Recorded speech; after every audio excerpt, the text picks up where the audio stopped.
Hey, welcome back. In this very short lecture, we're covering screen recording, the tools that you'll use to show slides, walkthroughs, demos, or anything else that happens on your screen and that you want others to see or to learn from. If you're teaching something visual, technical, or instructional, screen recording is, of course, a must. So what is it? It will not surprise you, but a screen recorder does exactly what it sounds like. It records what's happening on your screen with or without your voice, and optionally with your webcam in the corner, like you see right here. This one is actually baked in the recording. It's perfect for explaining how software works, giving visual instructions, narrating a presentation. Actually, there is a presentation here in the background, and this is actually exactly what I'm doing right now, and walking students through your process step by step. So the tool that I use is called Bandicam, and you can see it right here on the screen. There are dozens of screen recording tools, but I personally use this tool, Bandicam, and I use it for one simple reason. It's a one-time purchase, no subscription cost. It's lightweight, it's stable, and it just works. And before you say there is a tool out there that is actually free, it's called OBS or OBS Studio.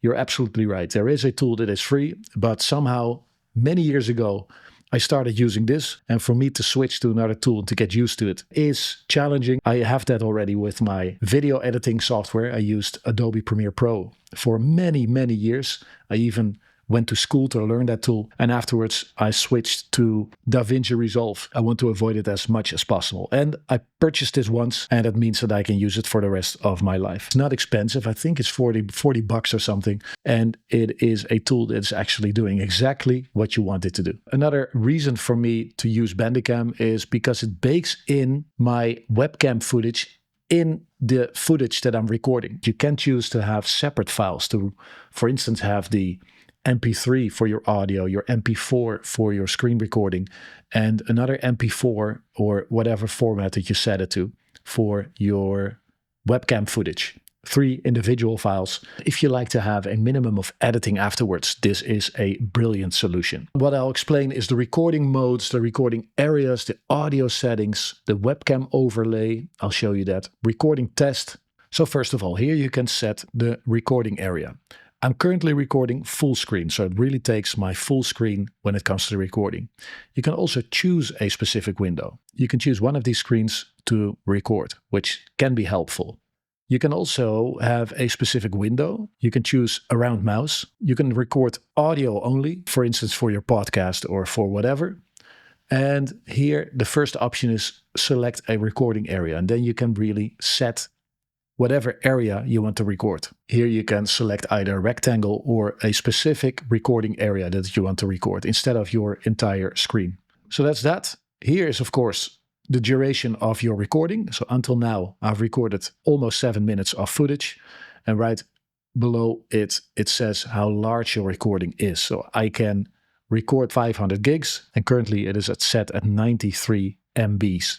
So those are not the biggest file types, which helps if you don't want to clog your PC. Here is a small preview screen. Here you can mute your speakers. Here you can set your microphone. I do not use the microphone from my webcam because it's pretty terrible and it's a little bit further away. So I'm using an MV7 that is right here in front of me. Here is the mouse cursor effect. If I move my mouse, you see it as a red dot. For me, I only see my mouse cursor here. That means that in the recording, it adds this additional red circle around the cursor. So you can actually see, you can track what I'm doing here. You can add a text overlay in the screen. I've never used this, to be honest. You can screen grab, so it makes one picture of the specific moment when you click this button. There is a hotkey for starting and stopping the recording, which is F12. You can also pause it with Shift F12. You can add mouse click effects. Those will drive you crazy, so you will switch it off eventually. And I've chosen to add the webcam overlay. And what you can do is you can also save this separately. So currently the circle here is baked in the screen. What is not helpful is if you have to zoom a lot. So of course you can zoom with Control and then for instance, your mouse wheel. But if you want to zoom in and zoom out a lot during editing, that means that you also zoom out of this insert on the screen. So keep that in mind. Video settings and the audio settings.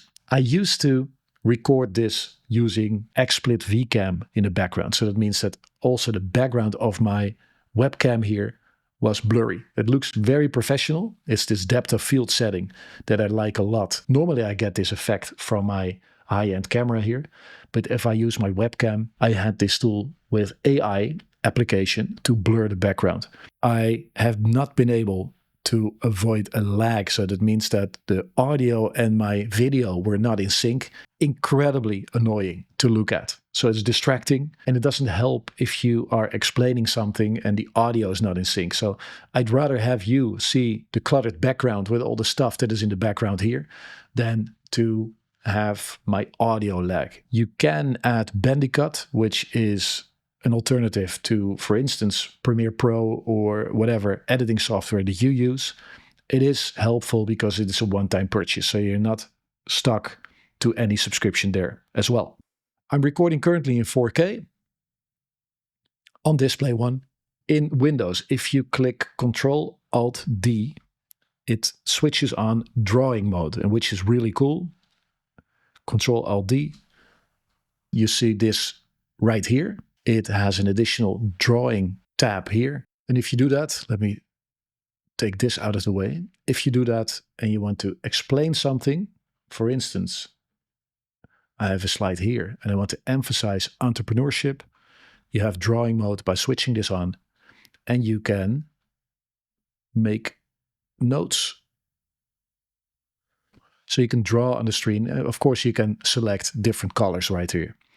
If this is distracting because you need to click something that is behind your webcam screen, you can switch it on and off on the side that I'm looking at. So not the recording, so you won't see this. But if I click the tab button, I switch off my preview screen here in the corner. What else is in here? You can, of course, add text. You can erase it if you want. If you want to emphasize certain parts, you can add one. Let me do that correctly. Add 1, 2, 3 if you want to emphasize certain things, which is quite nice. You can create an arrow to emphasize stuff. And of course, as I just mentioned, you can change the color for the arrow as well. And use this to highlight certain parts. So problem solving, dream career, that's stuff that you can do. So a nice piece of software, not expensive, one-time purchase. Here are some tips for smooth recording. Keep your desktop clean. If you don't want people to read this, make sure it's not in the screen because it, of course, reads everything that you see. Speak slowly and clearly. You can always trim pauses or mistakes later, and it's getting easier and easier in the modern editing software, Resolve and Premiere Pro, because you can edit out silences and pauses automatically with AI. If you mess up mid-recording, just pause, take a breath, and restart that section. Of course, you can pause your recording here and pick up later, but what I mean with this is if you mess up mid-recording or you feel like you messed up, pause yourself, take a few breaths, and pick up later again. So when do you use screen recordings? Of course, when visuals matter, and that is almost always demoing a tool or website, showing how to navigate a platform for course creation, explaining visuals or data that are hard to describe in just words. And here are some final thoughts. You don't need to become a video editor or tech wizard. Start with what's simple and reliable. Bandicam does the job beautifully. I just showed you how simple it is to use. You will be able to use it immediately. And later on, if you want more control and flexibility, you can explore OBS Studio. And it's free, it's open source, and used by professional streamers and course creators alike.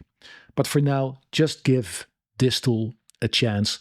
There is a free version, so you can download Bandicam for free. But just like with many tools, if you don't pay for the upgrade, it shows Bandicam somewhere in the screen. So a quick recap. Use Bandicam for simple, clean screen recordings. Test your audio before you start recording, because if the audio is not correct or not okay, after you have recorded like 20 minutes of footage, like right here, right, we're now at 19 minutes, and now it appears that the audio is not working, you can also check that right here. There is a small meter here that records that at least some audio is recording. And the last tip is you can edit mistakes later. So don't aim for one perfect take. It's almost impossible. I will leave a link in the description in case you're interested in using Bandicam for your course creation. So now you're ready to show what's on your screen. Share your knowledge and guide your students like a pro. I'll see you in the next lecture. Bye.